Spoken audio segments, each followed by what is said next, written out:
Right, hi, I'm the Kwaku Kumi of kwakukumi.org. And I was our channel, so no, Kasafa eating of fresh foods, planting fruit trees, natural living, permaculture lifestyle.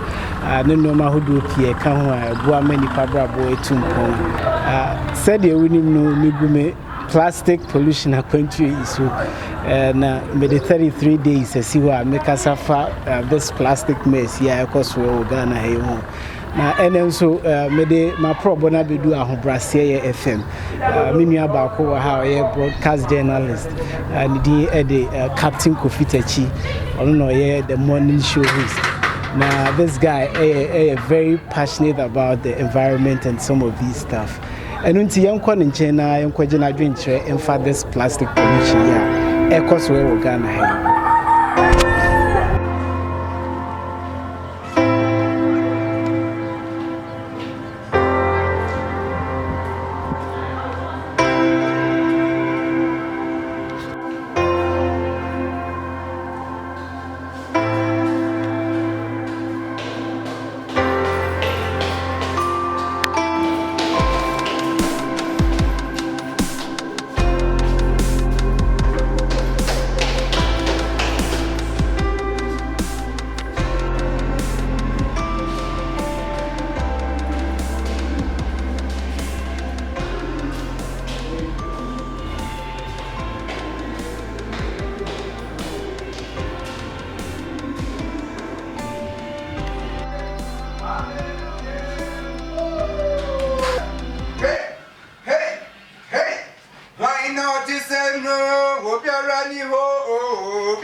Hey, when you're someone, no, why not to someone?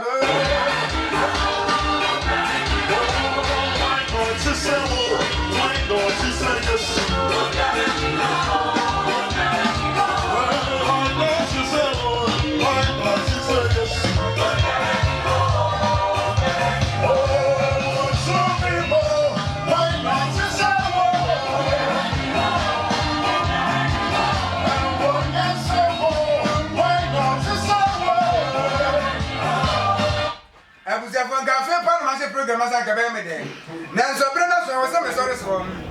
Yo, it is said them kind, but the ma probo na bedu Hombrase FM na me nua Kofi Tachi e wo ha or broadcast journalist na about plastic nsem a very influential ta ka ho nsem the show so ba enti me nua me do was say no why depend yes on e be kasa for this plastic mess here across we Ghana here go me dance pa na the kind of plastics you use to do for you.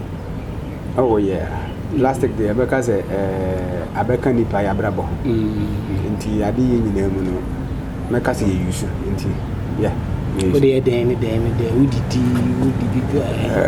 funny na be 2 weeks ago na me can say me say me ga last time me the cap ankasa edin su ditu ama no me kai what or sachet water na gudem na o any bottled water. Yeah, me use bottle one.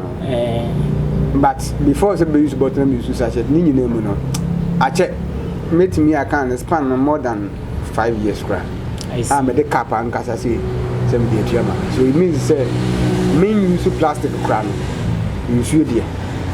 So the water intake now is through plastic. Great consumer of this plastic. Yeah. What I see. Kofi ya meti say o kan plastics for nsem we show so me so me the 33 days I see why me Kasafa this plastic mess na me a lot of good responses then so I come here say of kroma say netie na what are your impressions about this mess plastic pollution here cause you what you say ko go dey asema papa but before then no mami na wa hefo ni mpanifo a mo subscribe to channel so as na omunko so share because messages like this no na we say you to me eton na afofo you to me talk so because what trans na wutie sema effort my no na kama say me dey sell the other side of politics say atemi ni kasa ntwini ade personal interest at the end of the day no trans now you know we say ne mo a de bra o man no dey wo he.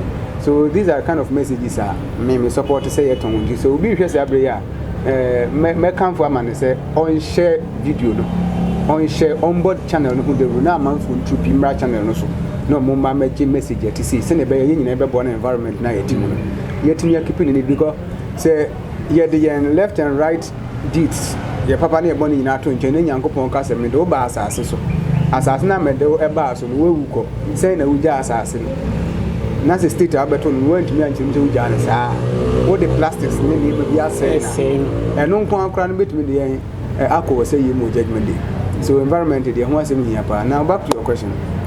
Impressions. Worrying. How hard. Simple. Madam now. Me say unam kuna say o share street him, o share gutters him. Na o share the amount of plastics are a good amount no so.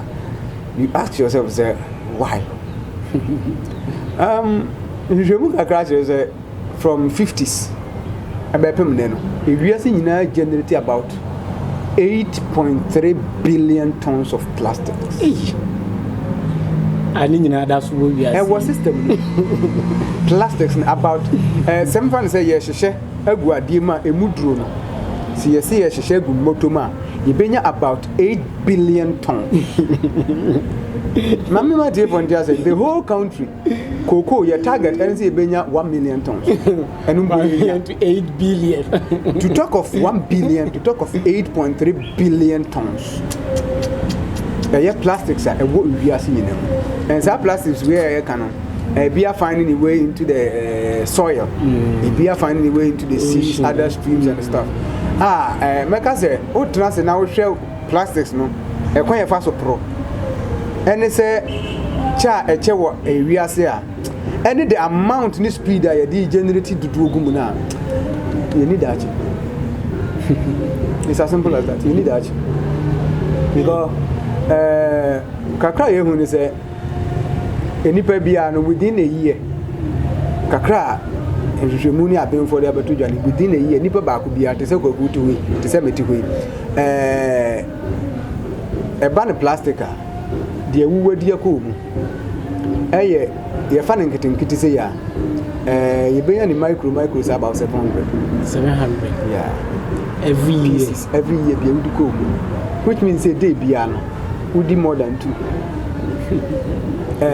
On say utu ko trade yani near the group ni a chiri bia besa na roba no kraje yani no roba ni bi na atete aga yani nti na oti pampan omo muta to bi te say apisi ebra ya no a dokono omo be attest to the fact say the aduane gu sa de every take away bag na omo akala ne kakam friend thank you roba ni wa obekwa ko yina kala no mo de yani bi etu akasi that tells you say good transparent mu na hunhunu dia ene no susu abeka dia but you diko yimu and I share rubber back to say we use sachet back rubber no now the to form na said that wa fa ne say onkwara brem the da ma me wo no the to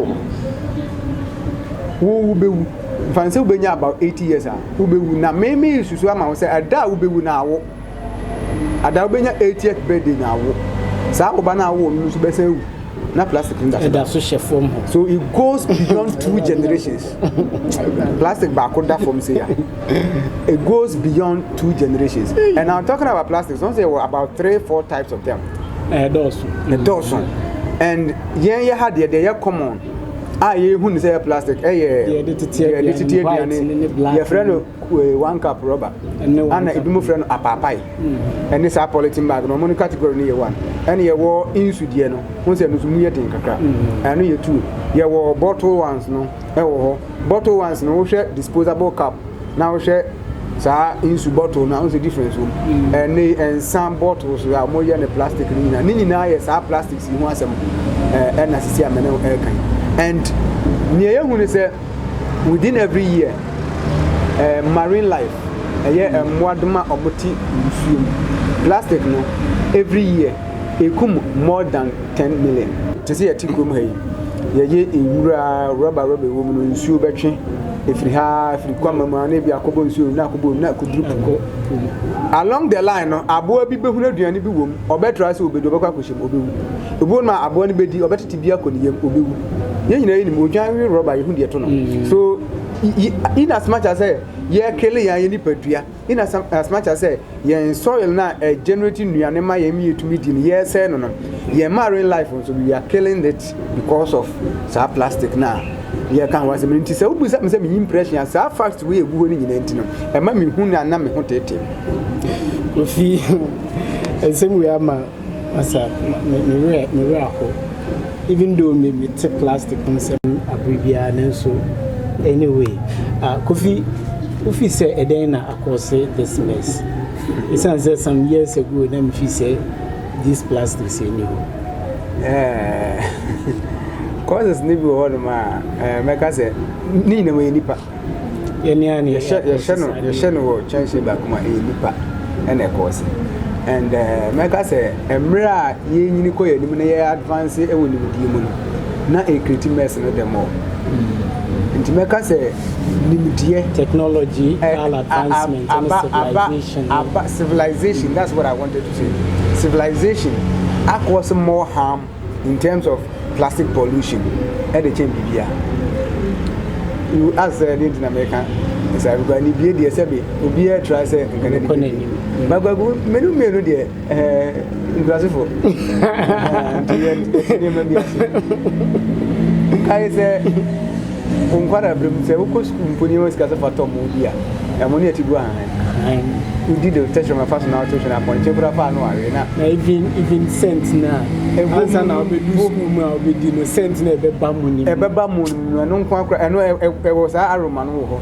answer na wo health benefits so ho and at the end of the day no say udi na to hana twene kra na it does say nsuo be bo na ma na pro e betete e be san ye manio e de ma asase no ana say abo bi bewi o bewi nyina ho de akọ anything goes and enumpo say enanti koduru nsuo mu ampo a project particles bi wo nsuo nu ma eno so ye no because we know say ye helps there ye fa ni across so I see it create that natural kogu nsuo ni ma say help sanya edro ewo munti nsuo na ye no ma so ahwa ye nkura say bebi no ye nsuo ni ye transparent and ye proteins ni ye I say brown kakreki yes ani maniema na efrafra na and those days na ye nom san nsuo no ko school no ko afom ko ba bia ni un ti yare ni o hiambo ni ho aho kire sa matene no ye say ni abi nti no say ukoto aduane na ukoto kenke na ne dika dia share transparent one na ya ye stew no mako ni ma so share another transparent uto nkruma ya ye no so enti when you transparent no say 3 owia wa kan nyina bom dia share black we de nyina kofi ya say black na nyefe black liquid wa enye dika no wa sape designed one maybe a yellow and black be a white and colored something na or they no so then actually enti kenke be 2 cedis now kokoto ye na bia nam bia si 5 cedis no mo the rubber mark 5 plastic mark 5 ene ekofie odidi wi a or the afra na yi nyina wura no eno eye one now yen hwe meme de mihunu ni yie pa the den kejeti ya na ateche wo on se kejeti aba 2 faces from ateche ne ba shese ya to pavement blocks na chiri ya ba basic kakraka ya wo tama na ateche wo kejeti ya mpanimfo ehwe za be die ni na ta mu kokom na nam na sinsu kom de wa na omoso hina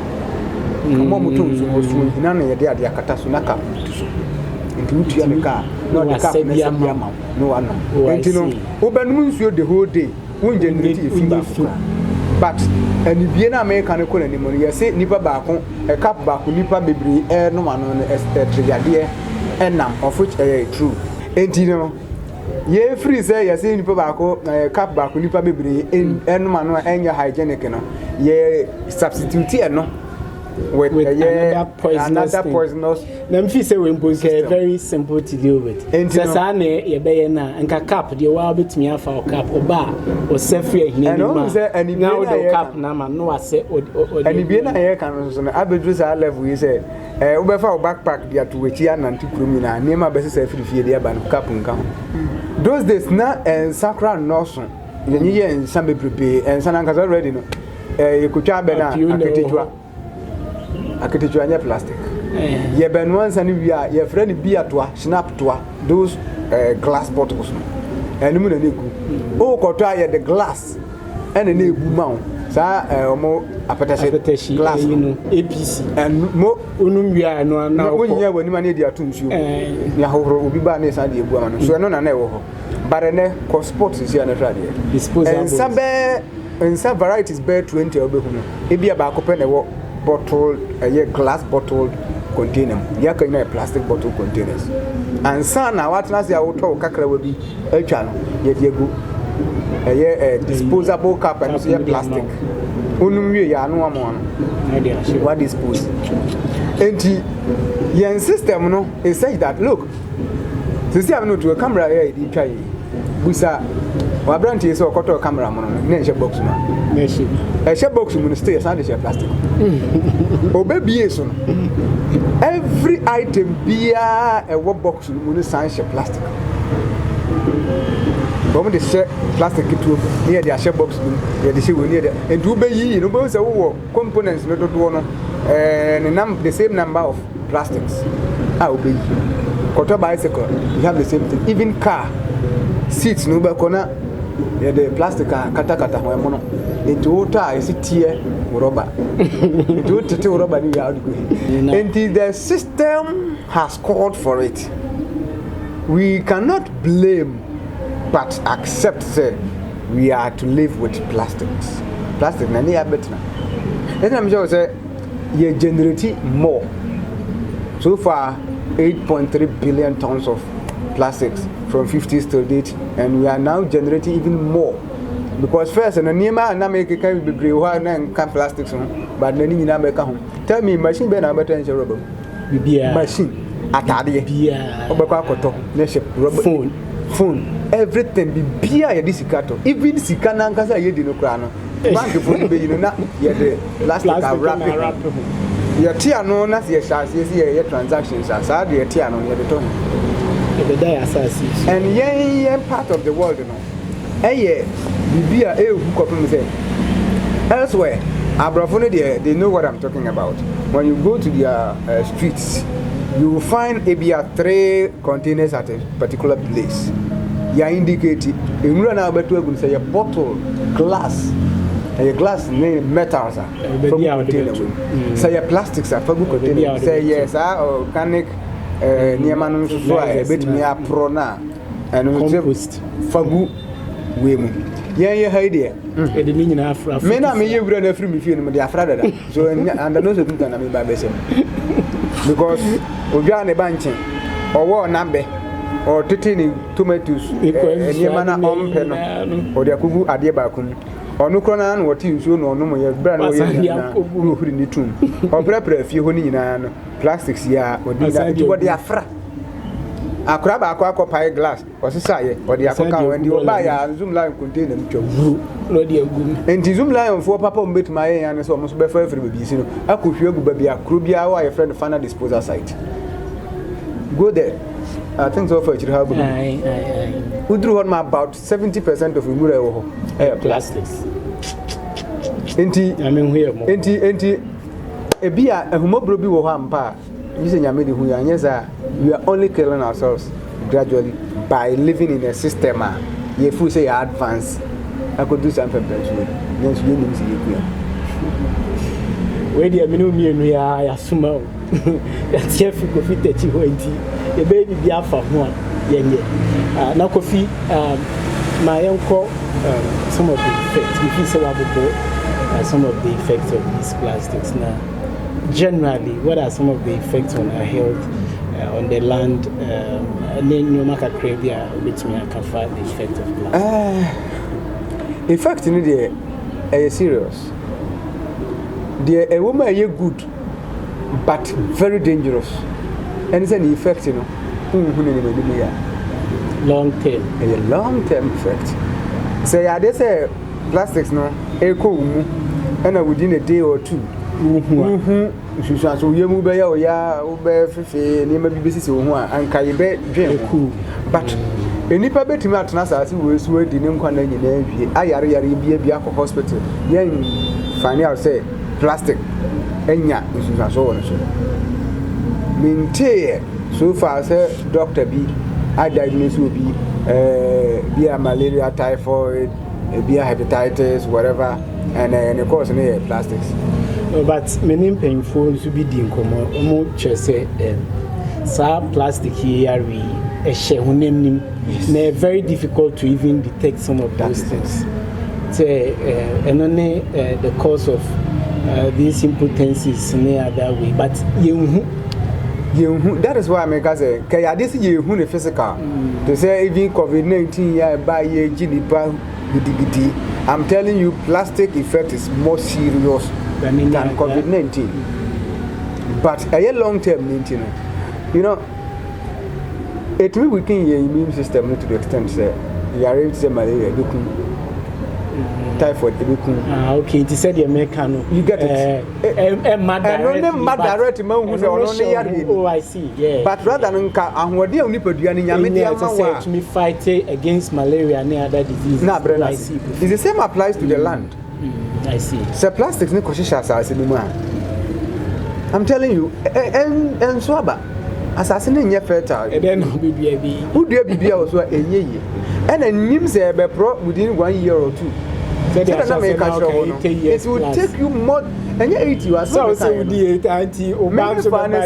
160 to 200 years, and the plastic will still be in the land. A better assassin, and you know, more or less, no matter say, you pass on from generation to generation. And he say, it was assassin, a mass assassin, and your fertile. A woman, say a man marine life, a young quan. A unipaduma sana a weakening immune system. And the implication is a negative, a very negative. And one year in a way, our foods are getting rid of it now. And this is creating another harmful effect on you, especially born my hair can say, on the above one, no check it. They say, no, very good. To man started the aba and name obeying here could the moon and put say we no plastic nankasa do obeko bia 10 years and we say no do obeko bia 3 months. The effects number very dangerous. And leukemia yeah. We inhale plastic we na e dem be pray and e pray enti kwaku nyamia no mukre ni ha adwen say you need this necessary evil. Necessary evil because even me no case here ya eti ha ye say me no nyina sore ne ye kwa we are still going to go with plastics. I just say we did it. What them job so I say wa ko fie so ko no odi an kwadi an ya bene no man fa roba nkata so na nemu awo you get it then you cook it and kwadi hu you cook it so that bibi won bia be nane atimi abego duane no we di ayare. That's what we are doing to ourselves. And in fact, my son is a phone anchor. I know that. Could be fair way necessary evil. Also, friend say, let me put down in the comment section below. Now, Kofi said you're okay. The effects is so much. Kofi also can't say you're okay, and a lot of people are advocating say they are home free. This plastic mess, especially with single-use plastics. Now, when we saw ourselves back, would you say, as I say, a buying plastics organ? No. Why no? No, because say over banning BBI, you should have a substitute. Alternative. Substitution. And say Barcelona bobo na Messi abre. Ni enyi Messi mfirimu na hwan na emra su kofitechi ngope de ho ma odi am pesa misro no ngope hwe create hold you kaka at least we nya ne pepepe cry we should be close and ye Ghana ha yet no ye hwe ye market system ye wa adie ne betumi hold that system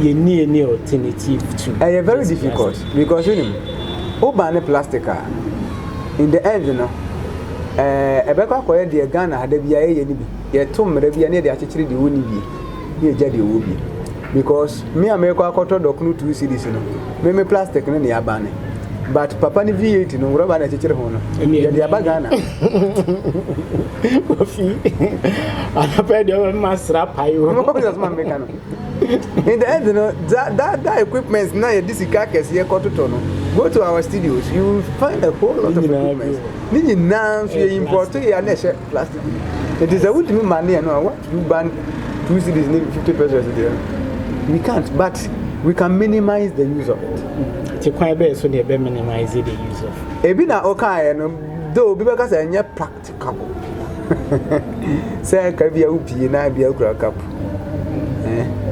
nanka show bag nsu a obi we ton nsu a engu plastic o ko fi practicable say upie ukuta o cap ukuta o bowl a de beto aduan practicable ya dwen me hu say ya dwen onum de ndia me hu ni say enye practicable de ndia ye ka as my yen hwe how feasible it is so me the cap free fee by means I shouldn't buy from a plastic. Are we going to go back to say a beswa hina? Oh, necessarily. I'm talking about the autumn. I'm not talking about what better because you say obi so life ni living ina ewo insuo ton autumn so no traffic.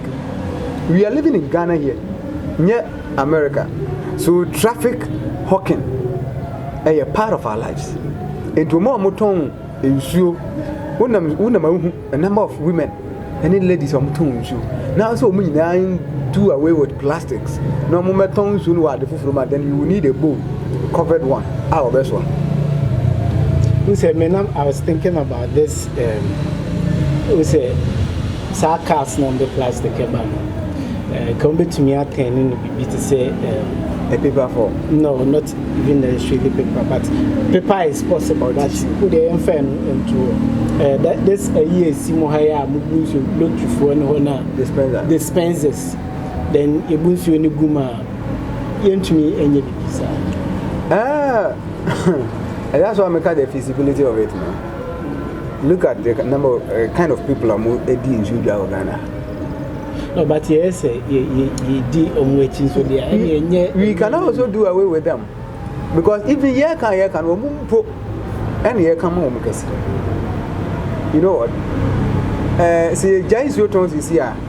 Near see a corner store, quarter, and you put a man. You understand it? And we are dying, Obi Batuns you, and what you did. And you won't crow Fukua or Moko. Onisika kwa dito nsuo bag na but otonsuo onisika dito saa insu 30 packs na egu wam ayi onisika dito nti okọ obi a wono wo sika wato bi egu fridge na akwaje aton no wate bi aman ko finti yenya ne den. These are the people, so these people cannot also go in for this dispenser. So you actually say you person you minimize. How do we minimize? We only minimize it by enforcing or ensuring a single use of plastics. How? Say via Bibi to say disposable cup shouldn't be disposed after one use. Okay. Shouldn't be disposed after one use. So the occasion we should carry our cups. Kawo disposable cup back and can use more than once. Say the other person could trap one spot to the other. You should be able to go with you. Say the disposable one could back it one. You can my one crash your back pocket. Yeah, when you are because you class in Nipa 3 at the table back home, 3 disposable cups. Sorry, another set of 3. And so before the table back on yen pigeon through us and a yapon. Next that table I created bear 70 to 90 plastics. But sen could be a granite young, maybe as 70 to 90. It will go round and round and round to the whole day, and one about 90. And here one. And then unse ye use sa use rubber in the area. we should find a way I bet me recycle into something different. Or recycle na emer than metal.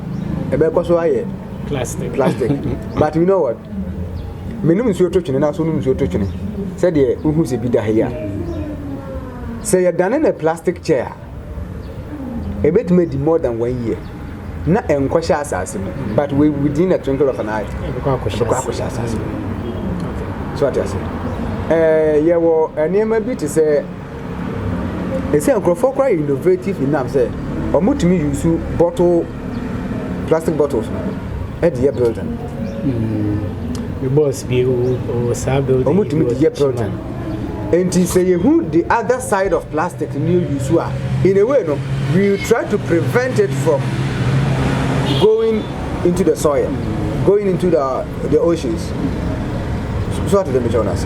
Because a bear didn't say, oh, plastic chair, no better my to watching the ball as you say. If you got to him, condemn for no matter none, at the eye booze. Rubber is Simonia with fee, ye paint rubber, hot paint companies. A bit me as I said, we want none containers, no paint. We have a whole lot of food industries, no, should rather think of using our plastics way more. Normally, you contain instead of cans. Okay. It is a tomato paste. So what the if you are able to turn into rubber into a can of tomato paste, at least you bet me you should bear 3 or 4 of sachet no. And yet they are bowl back. I didn't cook. Kofi, me interested with the solutions, but is this healthy? A healthy system like this plastic. Yes, it is. It's healthy to eat in plastics because currently the alternative are Ghanaian. My plastic, silver. That's the only alternative. How about leaves, paper, and ceramics? Wait a minute. So, make us be a Ghana. Said you're coming from it to us. Yes. But, so what make it point to be? How about leaves, paper? How do you carry fufu on leaves? No, but paper bags, some paper. I understand it, but soup. Sir, paper bag never hold the soup. You have to put it in a plastic, tie it, put a knot to it, and then you put it in the paper bag. We are still dealing with the plastic. Sure. Yes. Anyway. The only thing solution we have a number of paper plastics out be go in a better soup. Okay. Because you actually way is another plastic. But this time one man in paper. If you actually way instead of 3, you bring it 2. Young man come market you should start doing what our mothers were doing years back. Or though a plastic bag, I'm from the basket, the grana. Or the qual side of bar. Or better magum, or better namagum, or better be beagum, not odiaba. But then what do we see? All coin and our first thing to do, or ungravi, apart from the pest escape, first thing to do, or better, or some once it did the enemy. Cassia, no, I check. Or Tomaquani, I check. Or some mentos in town, into some transparent. You are near canning a boom, they are black near body for no adjustment. No, call number for no. Oto we bet matter black in ketwan betre ni akabu ni asa chire bomba ko no ajeshi okoto banche ye twitwa ya chire no policy mu wa ajeshi obebi akura no atobidie obeto bidie ni ya san boy no so po wato nchine ya bone po bibia oto ye ya chire wo plastic no agide ya plastic no owia na ka je se ne mu aye duru die an be betinti no asa ato another one ya keso etu obeduru fie fufu ba ko na wale ni kunu ene ne matu nipa for ebedi no plastic a wode beba fie more than 25 really I agree with you no correct but think you go back to once an American recycling asem ya recycle sa papers we mu na dia years a basket at least ba ko a obeto no e bit put out for years and find a way into the streams and question sorry me boy the consumption no a problem. Consumption is a problem. Now I'm happy that Ghanaians are advancing into ceramic bowls. porcelain ones na bus system kakaka na na make kan wasem sense me fi say you did egu plastic na hard paper but so born with system ye ka we nyina echi no hwe ye nkora nketo no oku school a lunchbox everybody plastic and we have to accept the fact say ye ne plastic eti but ye na was you control the use of the plastic any baby e was eko se me na me use ade na was me na me kire se wo ko nsuom wo ko gatem wo ko anwem but must it is a solution here pa one yes start making good use of our education institutions. For instance, we have Science and Technology University here in Ghana. They should start thinking about how best we can recycle these things into very useful other materials. Sabi omo man ko school ni bi create me the rubber ya dan ni ya ye body isi mu niema. Enti emprahi e na ye ntumi endane saa we mu ani. Na eze on say ye nya disposable paper cups. Me to be pa could be me feel disposable. I say eno amba pa moya akese kakra nko for the J some baby discipline and they call functions be it's good we encourage. But you encourage. It's good we encourage. Na yen paper bag you made mention of, yes. And also so yen try say ye be encourage. Obi ka say oh na we kuta na nsuo te. Also nsuo to omu nsuo. A mentality. Say agency be ya betimi Ghana bibie no yentimi ye. We can do everything. We can do everything.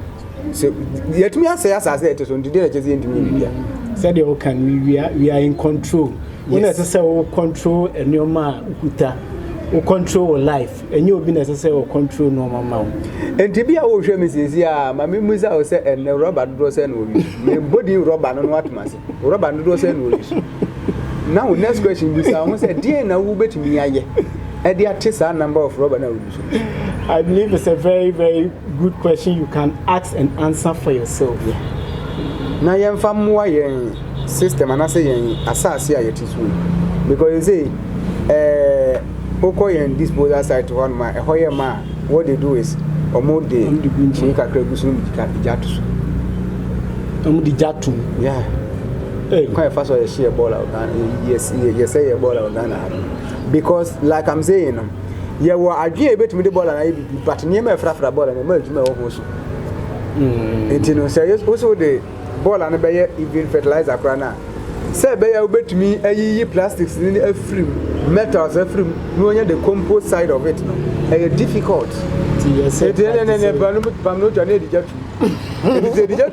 you know one funny thing evaporation beba emisi eni bitu akosoro omo atete area ho de kakra be fo mo ya twikwa mu entom de mo direct ya aka no ebeko wiom na spread ya fa system no ma ntimo bia wonam bia na otwibi kume kakra na ochoko but sengi enya miza ebetumi use a nke yenhye no mind you my company bi nso sisi no nka chem say plastic or tono bia mo 5 kg bottle o hye ne ma 1 cedi o do for 1 cedi to so na me ma be 2-3 months nke be gira free Ghana ha nyina so why don't we think of ye pekwan be so aban one district one factory aka kan ye mpe company a ebetumi ya use rubber we dia ye ne ma fofora enkosai ene obitumi de ye backpack laptop bags raincoat aban ye free SHS wo che nkwara ni ma bebre ya ye we mu bi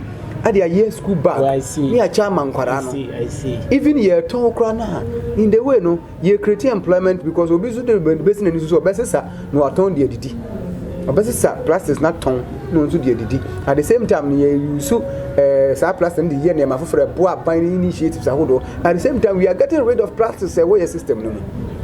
Last time I was at Medina, Labadi. Na me say me kwani na epo ano kakra pa. Kwani na ma pe frama. Da bia me tie epo e bi ni ho, ti me kohwe kakra, brother. Enema edi ehim wo epo numu ebu mfumpa ni gina plastics sem. Kwa, that's myself saying the adwene be that na sanso we. You understand? But see we are making kwabra ne be kwa kwatena punu, atwe sa na me ni na beton. if say your company make use of them plastics here. Kofi Menije solutions here, I'm very, very happy for this.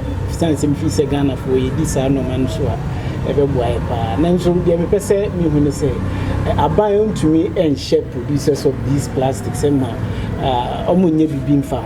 It's say o share said the abibia American plastic companies no almost spend a whole lot of money producing these plastic. Afi ebi achira necessary a de no mo agya ma yetime mfo. Fantastic. O say me bomb something. It's long overdue. It's long overdue. We talk of sanitation ministry e Ghana. Me to me no me hu say mo ye. Na me kura me nimpo say sanitation ministry we hu adwo bi o share environment ni ade bia sanitary system. Bonim. Me ma was assignment we. And obi ohwe bibia so me de amount. Yes, assignment you grow na namu na akra kuma say to me whatever you find yourself. Share me de me friend no bokiti bucket. Ye de ewura gumo a mountain so. That's big. Simple. See the advantage points na say for you. O de hwehwe ni nyina ba bia o. Na kire me plastic company ba ko a wo se wo no nso e de biasi. It's either some lion for and a DSO company be some few ones office be no koto be there besi wo. You need even those plastic companies in this omo anka sample pe kwan bi so afa aye bibia e be hye yen citizens nim kran say yen plastics na yen dispose wa. They don't contribute to the make us the sanity of the country. And so me sika almost spending advertising production but those are more use plastics me fancy you for no crowd here as example Voltic. I wouldn't want to mention them because even Voltic here can Voltic na kisika for them here for them here for them the moto say a whole lot krobia so say krobia twa show e kan say krobia mu epika krobia twa show so every district you twa show busa won say district no mu no sa company ni twa show no e kwan be no wo fa so an show say ni ono ni product ni waste no obesa nya ne back what's our recycle because who's the recycle besa san dia yesu the same thing e bi keko na aba eko na aba eno na make an kasa de ni ba mu a enka nipa be sha se so no apra peke no aton osesa ona mu hunu afa no they are bro no they are ba na at least won to no aboden so what's an nane wo de aye foforo so that ekoba but unfortunately oton nsuo no egukie no abeyi oyiwie owie kwan ba fa so mbeto agunye na sem kwa onchekemo babo motete so komo nse that tin finfinti o mfre communal ba mane mapi obede ene wa ba be sika no hwehwe enti e was sabreyinka the Ministry of Sanitation aye proposal and the common local government ministry na komashe said every district ebenya emra ebe ban sa companies we mo ama omo ensure say omo plastics ni encommon ten so na nkasa bra mene wo kasa ye nam na nka Kofi treated water ye koto so plastic we need that from say anka straight away na nka mera ni wadi enka wo no be make sure say obi a obenum nsu bia no on tro de no ntwene. We are not doing this. Ghana ye akrokro ye pampa nipa ye ntwe aso ye betwe aso agi se wonni bi enti ama enema bebre asai enti we did say we should use strict we should be strict because the manner at which as they we aircon already galamsey no digal kunya that and now dealing with galamsey now you for galamsey Kofi I am not saying so much. What I'm saying is adi yenya asase no ba bia ye fertile na betimi aboa ye no ensuo no ba bia ni ti na betimi yenye bia nom no sa niema ye de mercury ni niema be se ni nyina se kwa ye ni nsase ni nyina enti kakra na aka na ye fuzi betimi abo ho ban no nso ene ye de plastic sa hye sa nsase ni enti ha na be bia de be ye plastic hye bia mfa ba bia nka plastic hye no so galamsi ase ho no are we saying in the next 50 years ye ma any ye nana no asase ben no mo betna forget about heaven forget about hell e bi ani ba bia heaven we wouldn't even talk about those because Brody nowadays, sir, someone by your heaven. We are planning 30-50 years ahead. Ahead. Say, the man and nana more about woman on Benya baby papa tina. Some they also had no fear, oh, Jenny baby for. Some I think 60s more. And Obi can say telephone, a time will come, we will be able to carry your telephone around. Really funny. Proactiveness, long-term thinking. And again, you see, and your phone look at me. I am holding a phone, a computer, everything. I was hardly women. So it means to say, we're planning ahead. So why do we have to wait until something happens before we do something? A problem can say. With you shouldn't wait for something to happen. And that's how we can maybe be told and Sana we're taking initiative. You have to think long term. Because it was my Abai will be here. Menu will be here. Now, menu dear way now, or start here, no. Yen trust a better so. Watch for more mouton and more jollof. Wouldn't it be nice? See a barber to say jollof ra. Near me, see when I put you are. Good. You get it. Now what jollof for guaham. Now boys martina home. Now move dear Now I watch it for the be started. Last time I saw something like that. I was crying when you Japan. Uto banguna or the ashe or the ahana wrap home. Though at the end of the day, I don't want to do plastic. But they are not cramping. Instead of cartoon or the amount, this time amount one. It knows the effort to be about. Now, yen share use import or you are use import or you are more. About you are a yenatia, a tano, a dear. Nimi no upin ehi frawa duane. San ya re. No wadi. Or baka go blend them. Na afidie ne sen na ya magu wadi enu ma yare. Instead of go die nya ahode. So ye susu tumrikandi the advancement of the world nachi as a people. Ye woni ma woni se pa efire ho. Inti ye intimate for yense attitude towards plastic usage. Kofi what can your attitude what's our campaign now eto de bia no mani so abre nko for union so kakra me for the past years mintie radio and past years me share TV maybe I just read some of their news online or something like that because Kofi no kwasem me say nsema meeting me person me tin say me be boa me ma brabo etumpon and so me saw me radio me TV it's about personal interest NDC MPP politics ne say no man if you are on hash church in Real Madrid we some tref we then am we afa some of these things Methodist hymn bi o say asudi da modo there me yi mi nyame ayewo na ye na ye central for no come here you say radio me in fact radio ankasa insi ho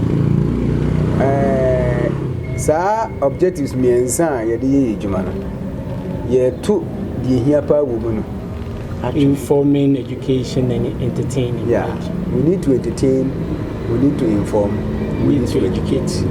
Now the education aspect of media in Ghana is going down, it's sinking. We are not talking about media today, we are talking about environmental pollution with plastics and those stuff, but the media have a very huge role it played, because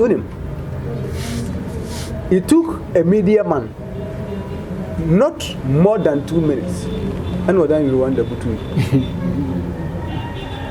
and 2 minutes no trans no can some Rwanda than butu say the media has that power a bit mere penetrate to that extent agile lives worth thousands and over then we still have that power to turn things around positively. You say for the past 1 year, for the past 2 years, the media man, watch chance upon this video. I'm asking, for the past 1 year, what is the positive impact you've made on the environment? The environment. Ask yourself and give yourself the answer. I am a penis. I will be so. It's about time we started this kind of advocacy. Environment, when the media stood up about Galamsey issue, though we've not been successful, though. Who said, and some are me who said, and when he has a fight Galamsey. And they be more sorry, you fix the country. We can now hear some winds are blowing. We feel it within the system. Say, and they Mampanicre Casanas or maybe Okaja say is part of the agenda to fix the country. And so it tells you, say, the powerful nature of the media is working. So now we are using our social media platforms to hype Niema and Fasuniso. Only for entertainment. Now see VGMA, Kotoko House, Champions League, Euros, we do everything, Snapchat, whatever. Obi the BB bar somewhere last year. I set up the camera, say before and after. Imura Neguha. Before so do her. Or no about modest said in every ho prapra ho my hoye kama and no see after. Ghanaians couldn't push that. But a Nigerian came with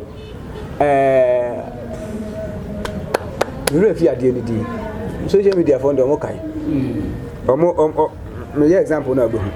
Mobile was say meti garden because you hasn't the doesn't make it a garden egg.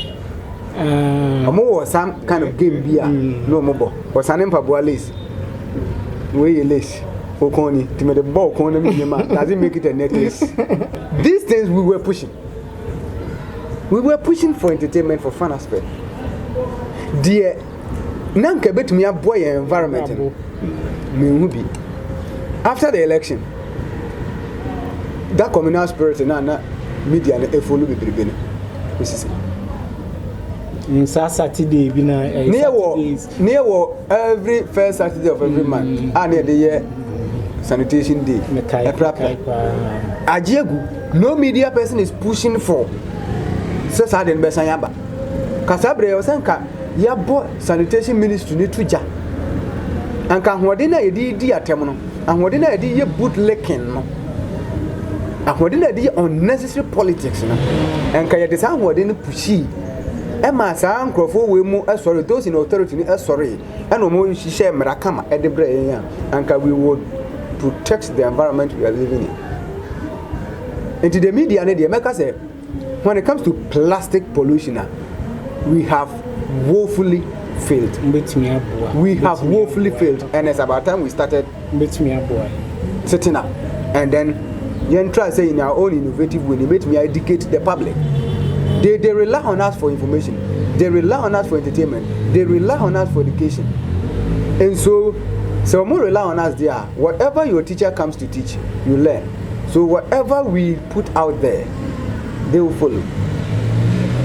Me boss, when you Kwame Sefa Captain Smart, name them, Kojo Yanka and the likes, Ben Kuku, Bernard Blair, and one day you get up and you'll be picking plastics here and there with the camera out in chow. Now okay. Yes, I to associate free studio. Yeah, come out from the air conditioning room. See street you start to say got time more time wash your gloves. We use any money film. Who followers they do what you social media will start doing it. That is the first step. We should get rid of the other kind of system. Once I hear planning how you be minimizing the use. Anyhow, I better recycle the education use. But yet, come see if I can open incubator the Kolebu within a month. No, and to come if I can say, you got to make plastic with the jametas no crowd. Any other waste, Jan Honey and her plastics no one. Come if I start to say, oh, yeah, imagine any purpose or is it? Kwame Eugene, my boy, Mr. you go who nipa bedi e sa akodi obere mpombere ene ba ku ya shatawale num start Saturday we ya with the media hype. Look at how Nkebe move, but you know, relax. We all see it as a threat to the environment, yet nobody is doing anything about it. Nobody is doing anything about it. And every single individual will role to play, but the media should take the front line so that you able to me fight this particular good cause. And member commander will say, also what take idea way upon yourselves. So that enough to hold Sarah Kunwe, but you are willing to you are willing to be go ahead. And American, even the more I walk on, now one can walk on who sign hey be good. So it tells you that you manage market one. So it's about time you are being followed. The professors, the doctors, and the doctors should sit on a round table with the amount transit, not among chain. How best we can get rid of plastics in our system without hurting anybody. Okay. You try. Never far. And I dear Kofi Aboma Basopa with Juma me say and then so say maybe 33 days I see what make us suffer this plastic mess you know. Now miss you paying for say abu bi adodos radio suya pro. This guy is doing very well about this plastic mess you know we shows who are or can once and part. Kofi main person may say we break or no make it say the final way in back here. Right, Kokumeda say Master Chato didn't put America. After that. Because me baby, me nana be a minimum. You did away with man. One can for you, I'm telling you, when you say beer, you will not benefit from the way. You as a person will never benefit. But that because they can follow. And so yeah, young country for man get one air band in Yamuchafa. Now, Yanshase, Yawanyumayato, Yanara, Yasasini, Eya board in dear my Mujana Nanum, Shigu Yadeto or my Edru Mene won't so so a whole acranani here. So, what are the other words say? You be at once. Yes. Who tried the nanny board dear a sumbo? But yes, I know a ya board in dear at the Mayan at the iPhone. No crown, no poor thing to ye. And ye more modern I am more environment and hobby. The entire coin first with you, coin first with 2 euro. The patch of Uyamura, plastic year can one with you, Uyabba, or buy the grow cacaca. But when it will be fashion, who could do your disposal at least a bit free gatters in the moon. We are brand here or back pocket and then urgency. Oh, yeah, well, what I could remission. Oh, but it's another show. Oh, become say, fashion wallet, and no crab wow. A wallet, a crass boys no more. No Kufuka crack. Now, we say show. Now, do I then? We are protecting the environment. Now, into me, M1. Now, authorities most started some more drop plan properly for plastic pollution. Now, you know how best by development plan. Yeah, the 5 years is in Israel. We can do something about this. Na intimi nyama enye fe aside that no dem dey chat won say why are there on say channel we no bass wo sunya nyama bebre after video we no kosoro videos ni agije bebre wo plastic dey fa plastic dey ho dey fa aduane aye die wo se wudi ni dey wudi ene sa na mani na hwebi na sunya dey film na wonim se na be ya onye onko bonsam gemunti eye mo anwono ade nipa kwa bonsam gem enti se na be ya onko bonsam gem ti bo mani na share na obi so hunu bi wa subscribe wa wie ne share fatoto social media platforms ni nyina so WhatsApp group dey jagum amanfo start no mu follow so that menewo kwaku ka ho ye be kan bom ni ya build o man Ghana ama mother Africa na area se nyina so anya so mfa so me da say right me so be da so pa me fi so Kofi akani nyina MC ade be si he ya Linia de Koku Kumi, Minimia Kofi Tachini,